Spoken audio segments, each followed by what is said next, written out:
Olá, estamos mais uma vez aqui em nosso canal para realizarmos mais algumas reflexões pertinentes em torno do autoconhecimento e da busca da verdade. Hoje nós iremos ter como tema reflexivo, mais uma vez, continuando a voz do silêncio. Aurida das Estâncias de Xian e do livro Os Preceitos de Ouro ou o livro de Kyute, trazida para o Ocidente por Helena Petrovna Blavatsky, fundadora da Sociedade Teosófica, mas acima de tudo buscadora espiritual. O lema base de Blavatsky durante toda a sua existência foi: não há religião superior à verdade, porque a verdade está sempre além, acima de qualquer método impositivo dogmático. Ela é o próprio trilhar da existência no seu fluxo perene, no seu fluxo incessante. Antes de começarmos propriamente a leitura da Voz do Silêncio de hoje, quero pedir-lhes mais uma vez que compartilhem o nosso canal, deem o seu like, façam seus comentários, realizem suas notificações e assim nós prosseguiremos o nosso trabalho. Bom, vamos continuar a nossa reflexão sobre a Voz do Silêncio e, na medida em que eu perceber que alguns termos são complexos, são difíceis, eu farei aqui os devidos apontamentos ou explicações, mas vamos manter uma leitura concatenada, a fim de que haja de fato um processo de transmissão de informação coerente em torno de um livro que é absolutamente complexo, um pouco anômalo, estranho, ainda alienígena para os moldes de entendimento do homem ocidental. Mas vamos lá. Nós falamos na última vez sobre as 3 antessalas, vamos continuar aqui no ponto que fala o que explica sobre essas antessalas e, na medida do possível, vamos realizando os devidos comentários. Se desejas atravessar com segurança a primeira antessala, não deixa tua mente se enganar, tomando os fogos da luxúria que queimam ali pela luz do sol da vida. Se desejas atravessar com segurança a segunda, não pares para sorver o perfume de suas flores inebriantes. Se desejas livrar-te das cadeias kármicas, não procures por teu guru nessas regiões maiáricas.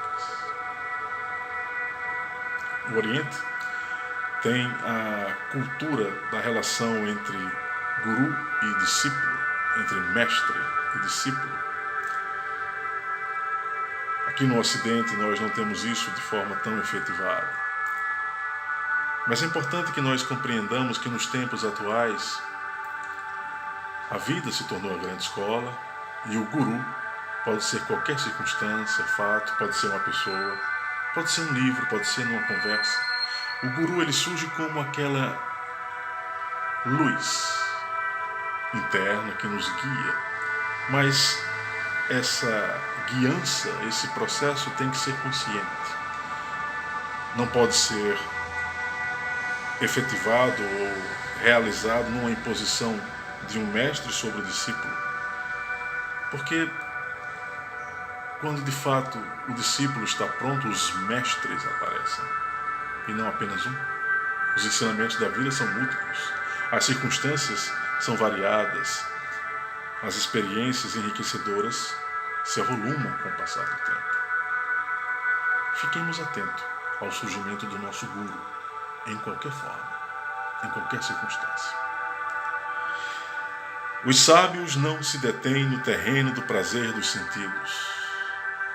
Os sábios não dão ouvidos às doces vozes da ilusão. Condenar o prazer por si próprio é uma atitude antievolutiva. Vivenciar todas as formas de prazer é uma atitude necessária. Deixar o prazer guiar por ele próprio como sendo o elemento principal da existência é uma temeridade e é um risco de se perder, entre aspas, no processo do despertar. E o se perder aqui é no sentido de nós não mais atinarmos para aquilo que é essencial. O que é essencial gira em torno da busca da verdade e da prática de uma vida razoavelmente virtuosa, não necessariamente moralista, necessariamente prática, a vivência daquilo que nós teorizamos. O alinhamento entre o pensar, o sentir, o falar e o agir responde por esse aspecto. Quando alinhamos o nosso pensamento com o nosso sentimento, com a nossa atitude, com a nossa fala, no máximo que a gente pode, porque nós temos que ser conscientes que somos imperfeitos, vivendo numa sociedade decadente, quando a gente consegue fazer isso, nós estamos no caminho, ainda que não possa parecer. Portanto, não condenar o prazer é essencial. Vivenciá-lo dentro das condições necessárias se torna algo objetivamente preciso. Procura por aquele que te dará nascimento, ou seja, o teu mestre, na antessala da sabedoria, acima da sala do deslumbramento, que é a segunda sala, a sala do fascínio, das regiões maiávicas, do excesso de astralismo. E é importante lembrar que esse mestre só poderá nascer em você se o seu ego se permitir que ele rompa dentro do seu, que ele surja, que ele possa emergir dentro do seu casulo. Quando a agressividade, a intolerância e o ódio começam a se diluir no psiquismo nosso, o mestre começa a nascer.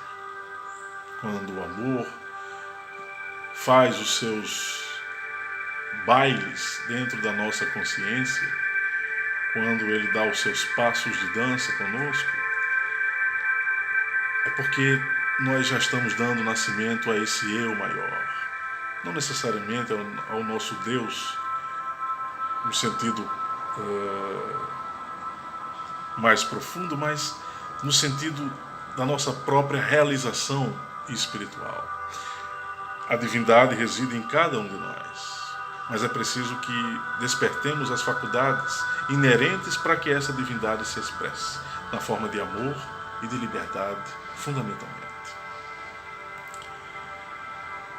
E aqui ele vai começar, a voz do silêncio, a falar daquilo que é incriado, quando diz: aquilo que é incriado reside em ti, ó Lanu, ou seja, ó discípulo, ó Shela, outro termo para discípulo, como também reside naquela antessala.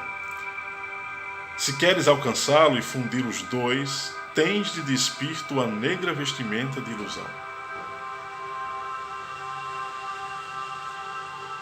O ego precisa ser despido no seu sentido de imposição, de satisfação centrada na própria egoidade, desculpem o pleonasmo. Quando atitudes altruístas elas nos chamam à existência, esse ego começa a estranhar, mas ele começa a perceber que não há caminho mais de retorno. Esse ego, portanto, se pacifica. Acautela-te, Lanu, para que, ofuscada pelo resplendor ilusório, tua alma não se detenha ali, por muito tempo enredando-se em sua luz enganosa.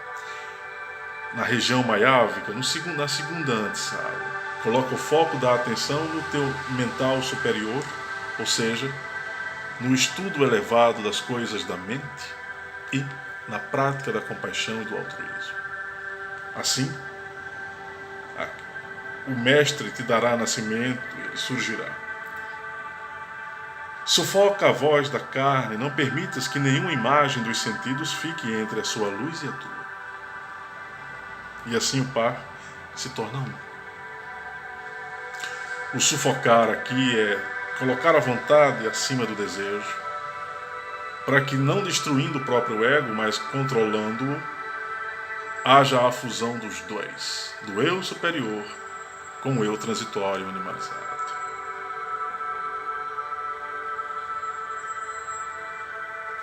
Essa luz que brilha vem da joia do grande enganador Mara. Ela enfeitiça os sentidos, cega a mente e deixa o imprudente arruinado e abandonado.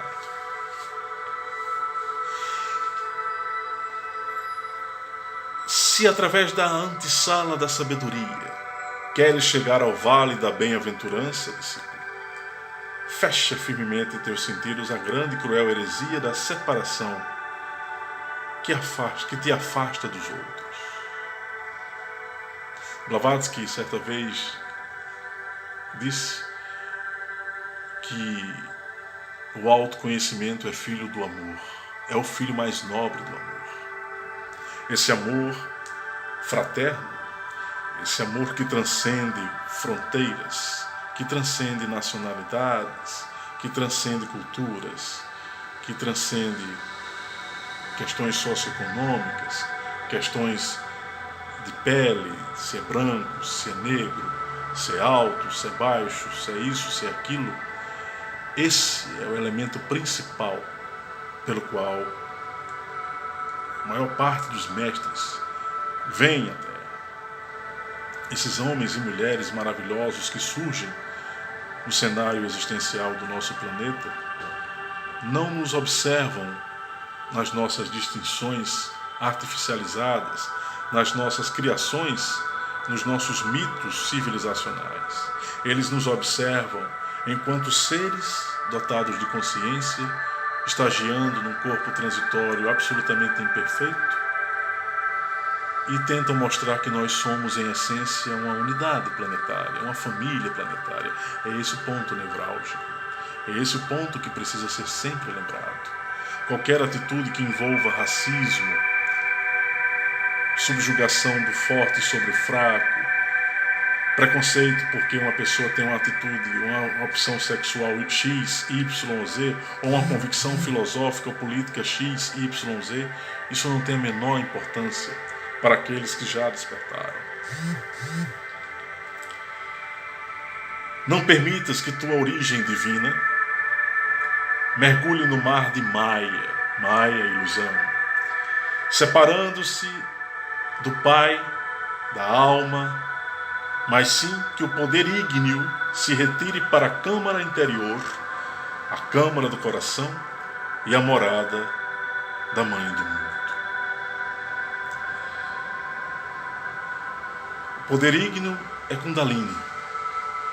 É a energia criadora nuclear eletromagnética capaz de despertar poderes e coisas incríveis, de nos alçar a uma condição deífica, porém, quando ela é efetivamente mal encetada, quando o despertar de Kundalini é feito ainda quando o ego é muito forte e atuante, a individualidade espiritual tende a ter duas mazelas: ou ela própria enlouquece, porque Kundalini gera enlouquecimento naquele que não soube acendê-la, ou a pessoa, o ser, desencarna de forma terrível.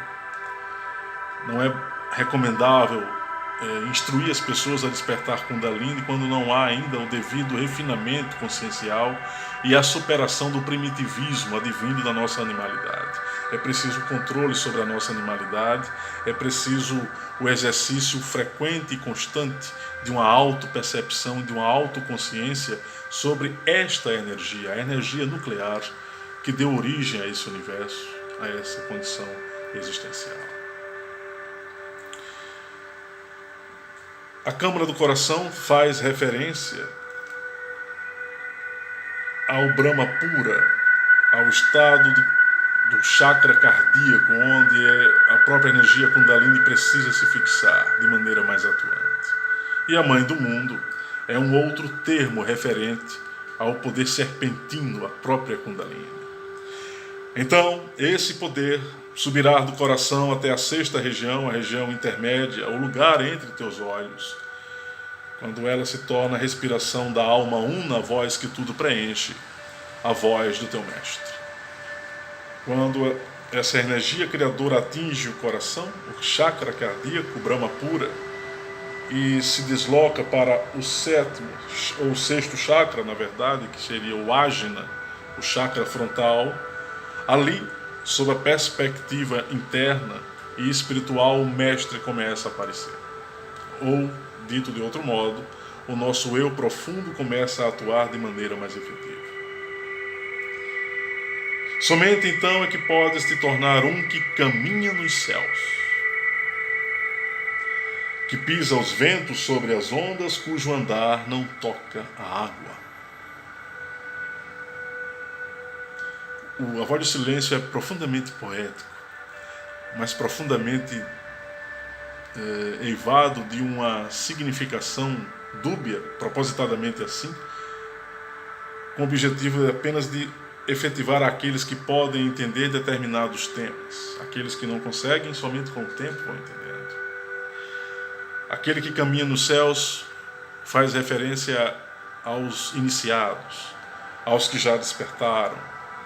Se nós quisermos fazer uma relação com o Star Wars, com Anakin Skywalker, a família Skywalker, ou seja, os andarilhos celestes, aqui se faz também referência a esses seres espirituais que já ultrapassaram a condição egóica, a condição mundana, excessivamente mundana. E por mundanismo aqui também não quero condenar, porque a mundanidade faz parte da nossa natureza. A existência no mundo é necessária. Sem o mundo nós não poderíamos evoluir. Antes que pises o degrau superior da escada dos sonhos místicos, tens de ouvir de 7 maneiras a voz do teu Deus interno, o sumo ser.